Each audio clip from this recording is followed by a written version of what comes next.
Los problemas en la familia pueden ser ocasionados regularmente por situaciones económicas o por diferencias de ideales, y son los padres de familia quienes suelen detonar dichas problemáticas.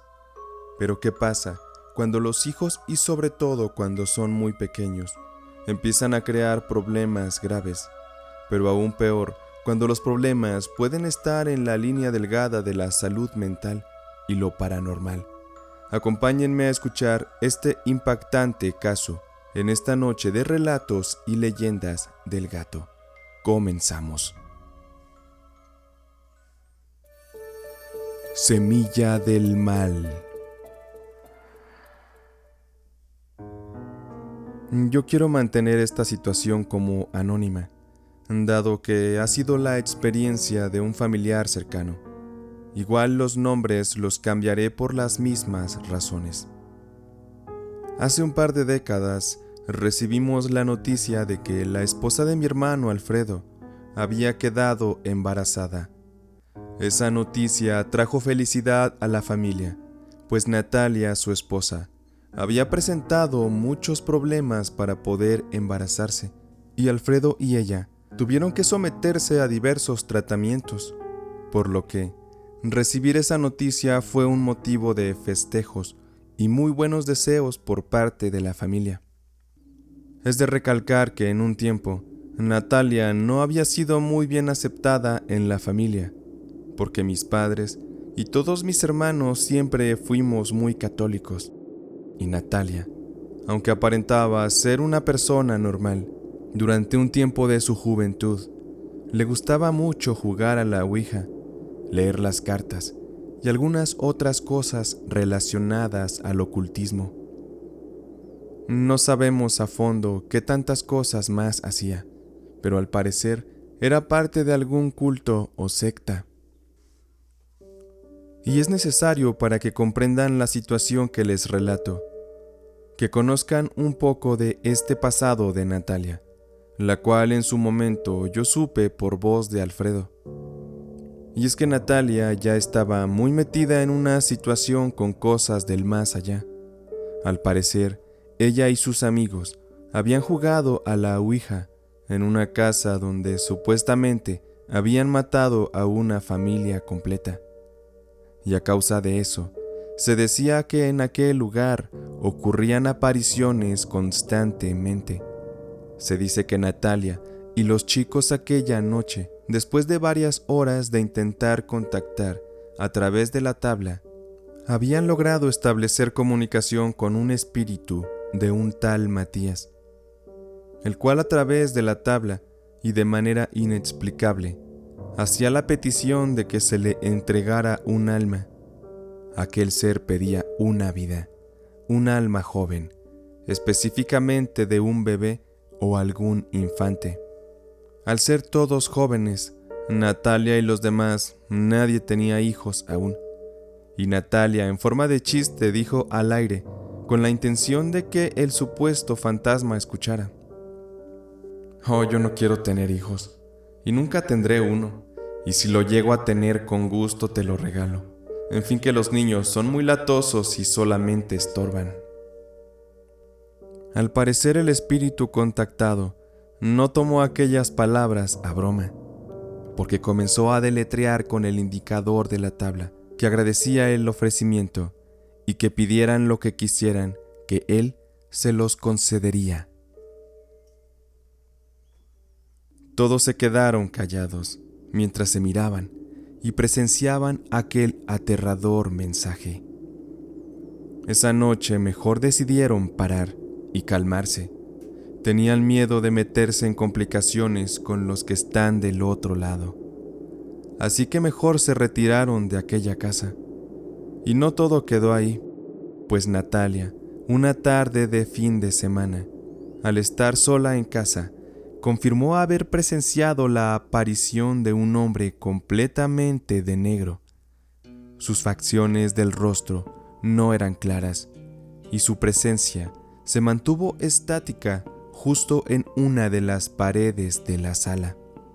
Aquella presencia simplemente parecía observarla, seguirla con la mirada, y Natalia, congelada de miedo, no hizo más que buscar la manera de salir corriendo de aquella casa.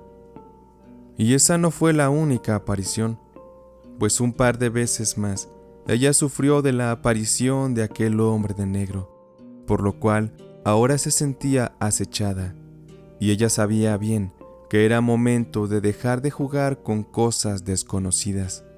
Ahora la situación se había vuelto seria y alarmante. Natalia temía por su vida.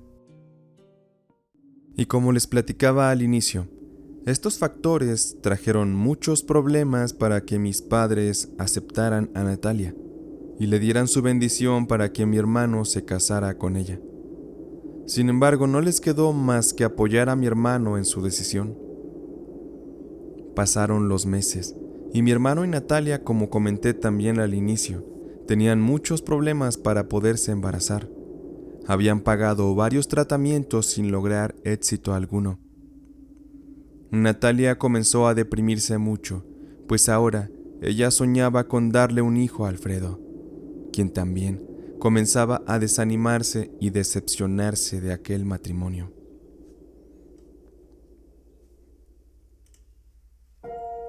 Pero pronto las cosas cambiarían y una pesadilla anunciaría el embarazo de Natalia, pues una noche cuando ella dormía, ella se veía de nuevo en su casa antigua, haciendo las cosas del día, cuando de pronto aquel hombre de negro aparecía frente a ella, y entre las cosas que le decía aquel ser, es que él había vuelto por el alma del bebé que Natalia le prometió aquella noche jugando a la ouija, que aquel era el pacto que habían tenido, y él no descansaría hasta obtener lo que quería.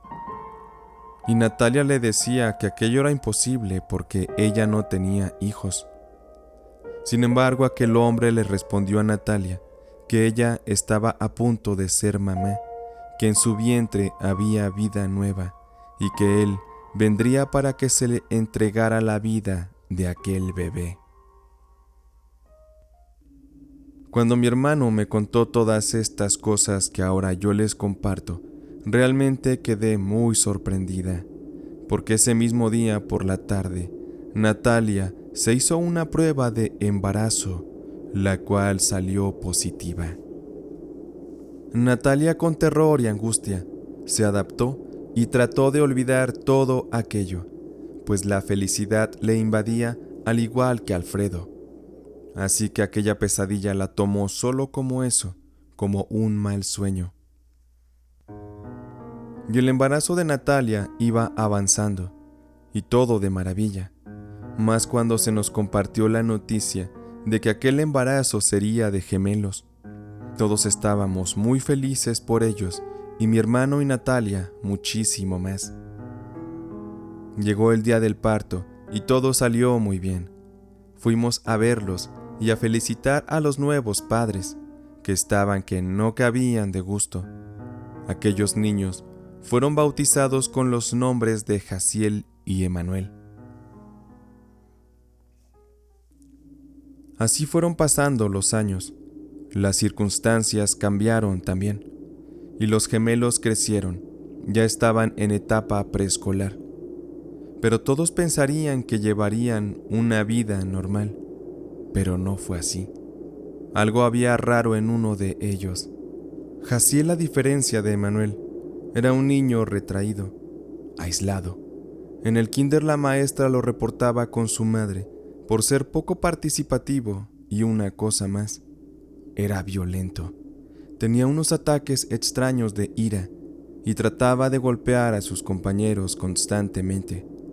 En una ocasión, a uno de los niños le picó la cara con un lápiz, haciéndole derramar sangre de la mejilla a aquel pobre niño. También molestaba y jalaba el cabello a las niñas.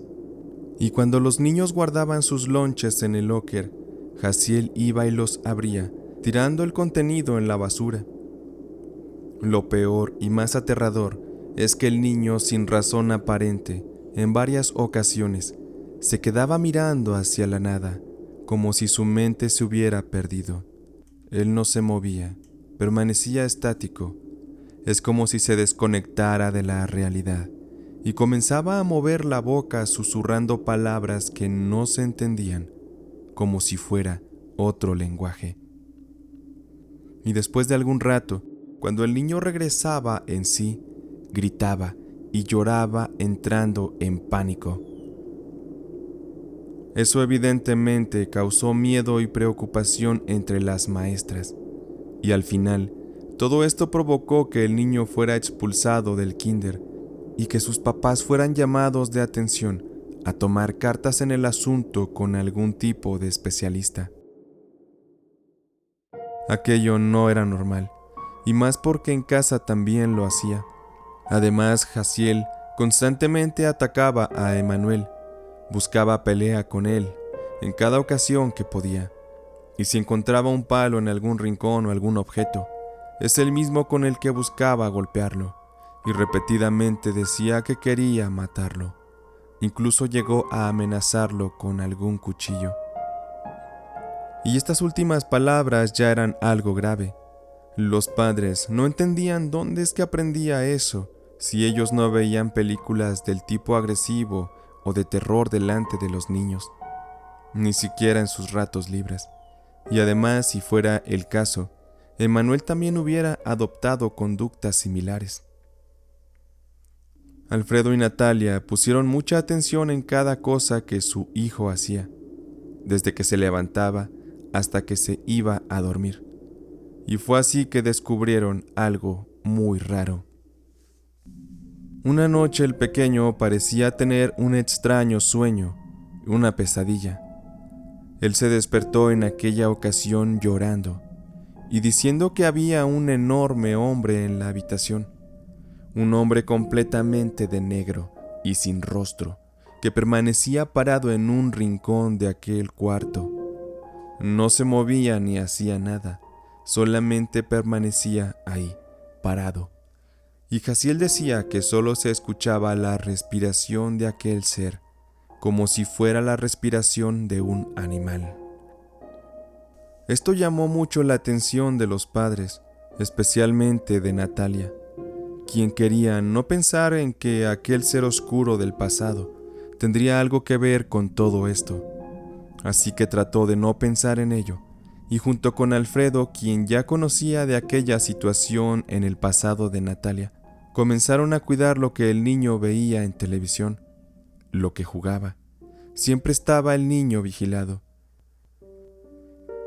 Incluso para estimularlo, los papás le compraron unos ratoncitos en una pequeña caja que contenía una ruedita giratoria donde los ratoncillos jugaban.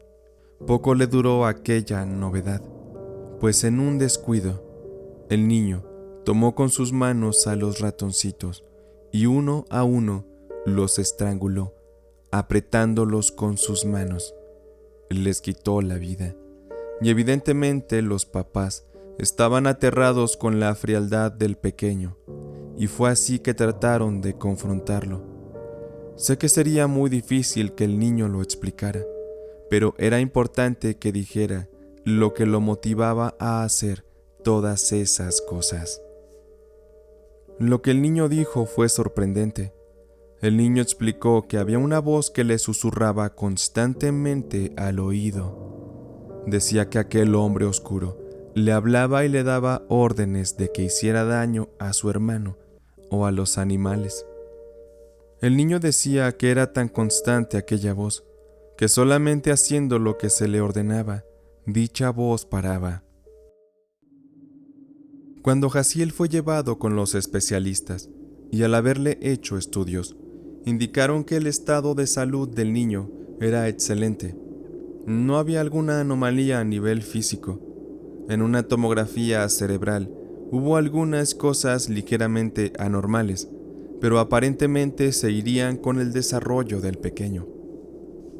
Sin embargo, el niño debía seguir acudiendo a sus consultas por un periodo de 6 meses, para así analizar cambios y saber si era necesario medicarlo. No se quería llegar a la conclusión de tener que atender al niño como un paciente de esquizofrenia infantil, pues a su edad es normal que un niño tenga ciertos delirios y fantasías que estén un poco fuera de la realidad. Tenían que descartar muchos factores, y eso iba a ser tarea difícil, pues la vida de Jaciel no estaba siendo como la de cualquier niño. Él poco a poco tuvo que ir siendo aislado por representar un peligro para sí mismo y para su entorno. Los papás tenían miedo de que la salud mental del pequeño limitara su normalidad de desarrollo, y esto le impidiera ir a la escuela y jugar con los otros niños. Sin embargo, durante un año que el niño estuvo fuera de la escuela, tuvo que seguir frecuentando especialistas y recibiendo diversos medicamentos para reducir las alucinaciones auditivas. Todo a raíz de una situación que ya sobrepasaba los límites de todo lo anterior. Y es que un día, Jaciel atacó a su madre, empujándola de las escaleras. Natalia de milagro logró salvarse y solamente se fracturó un brazo. Este suceso fue el detonante para que Jaciel fuera medicado, pues el niño a su escasa edad parecía haber disfrutado su acto, pues de su boca salía una risa diabólica de ver a su mamá sufriendo. Y el niño argumentó que aquella voz había sido la que le ordenó el ataque a su madre. Por ello fue determinante el tratamiento y el constante seguimiento de los especialistas, quienes con dificultades y en colaboración con Natalia y Alfredo, pudieron darle mejor calidad de vida al niño. Pasaron algunos años más, y Jaciel, con la ayuda de todos aquellos tratamientos, llevó una niñez, digamos que casi normal. Al menos ya no había alucinaciones o apariciones de aquel ser, y muchos de los síntomas desaparecieron. Ahora él ya era un adolescente de 16 años, y como sabrán, los cambios en esa edad son muy difíciles.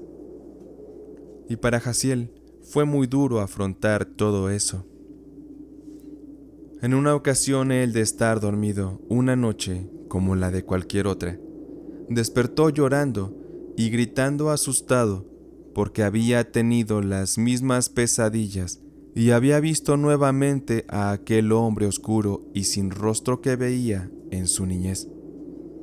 Su llanto y su pánico eran incontrolables. Ante eso, los padres, alarmados, sabían que los momentos difíciles estaban por venir nuevamente. Así que de inmediato buscaron nuevos tratamientos médicos para el ahora adolescente Jaciel. Natalia y Alfredo buscaron incluso ayuda de un sacerdote y, como último recurso, un curandero.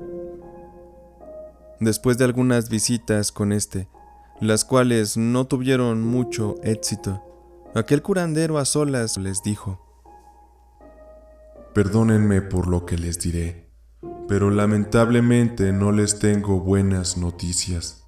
Al menos yo no les podré ayudar. Ustedes se metieron con una entidad muy fuerte, que no dejará en paz al joven.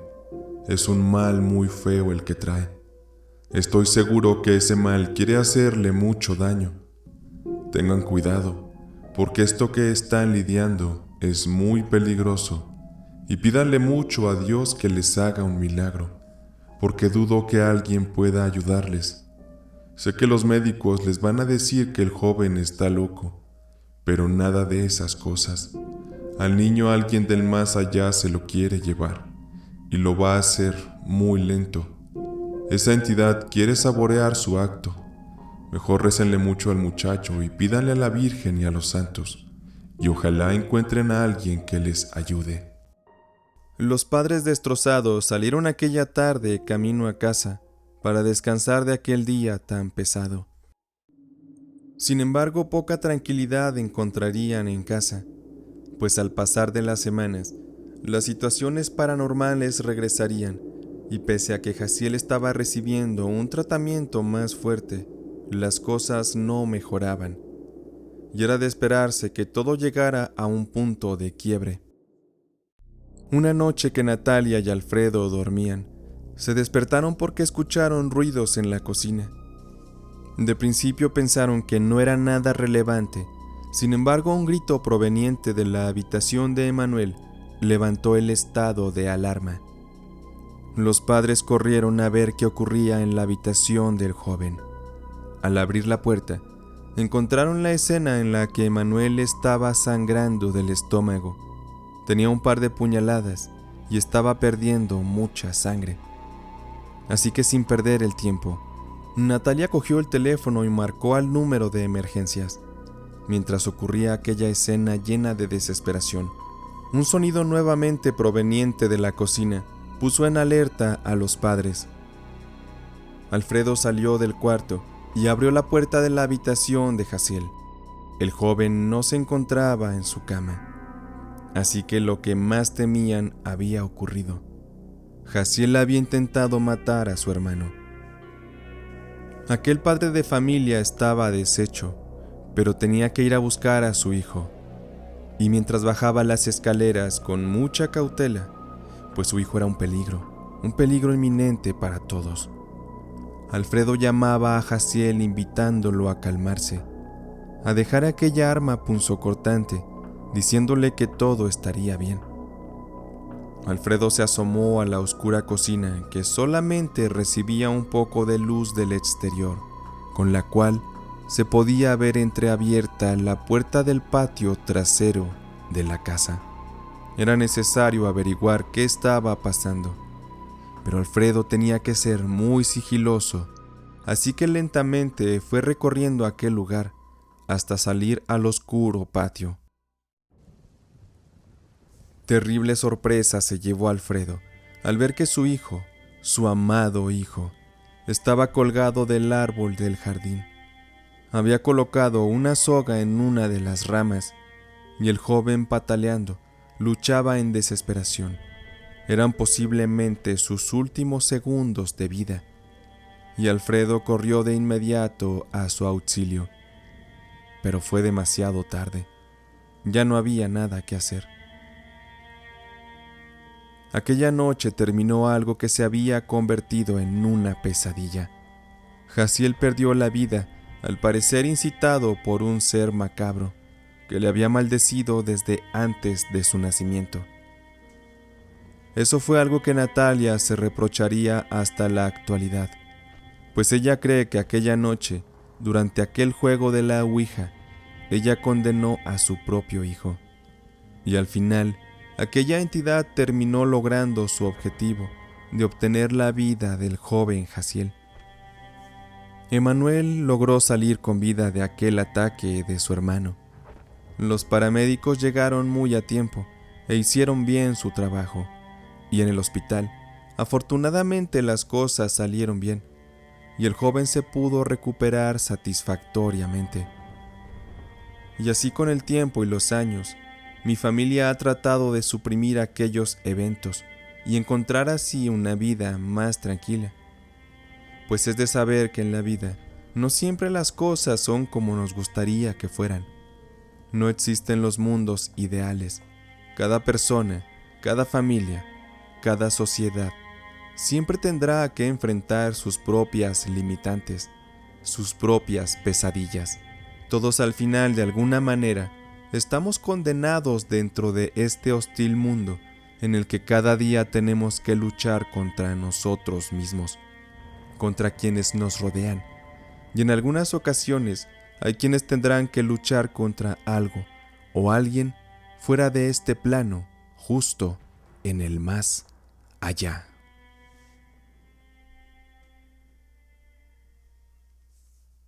Si te ha gustado esta historia, te pido tu apoyo con un like, con un comentario o compartiendo. Hazme llegar tus experiencias por escrito al correo tusrelatosdelgato@gmail.com. Antes de cerrar, quiero felicitar a Elizabeth Dorantes, que cumple años este día. Ella es una amiga y una fiel seguidora. Elizabeth, de parte de la comunidad, te mandamos un fuerte abrazo. También a Ismael Valtierra, que dice no perderse ninguno de nuestros videos. Un abrazo, amigo, de parte de toda la comunidad. Ahora sí podemos irnos en paz. Nuestra noche de relatos y leyendas del gato ha terminado.